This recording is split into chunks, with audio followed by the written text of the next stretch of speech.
Hey guys, in this video I'm going to show you how to download and install BeamNG.drive on PC or laptop.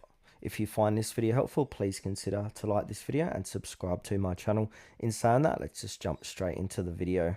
Alright, so what we first need to do, we need to go ahead and download and install Steam. I'm going to leave in the description below, a link in the description below of how to download and install Steam.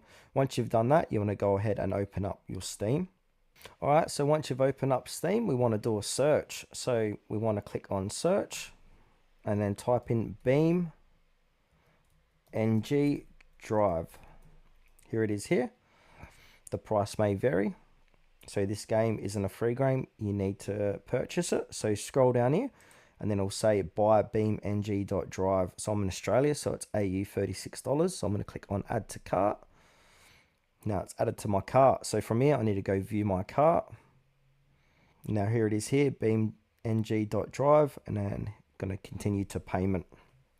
And now from here, we're going to choose our payment method. So we've got a drop down menu. We can use PayPal, PaySafeCard, Visa, MasterCard. Choose which one. If it's MasterCard, put in your card number, expiration date, your billing information, and then you want to go ahead and click continue. And that's going to purchase the game. And then after that, you can download and install it and enjoy playing BeamNG on your PC or laptop.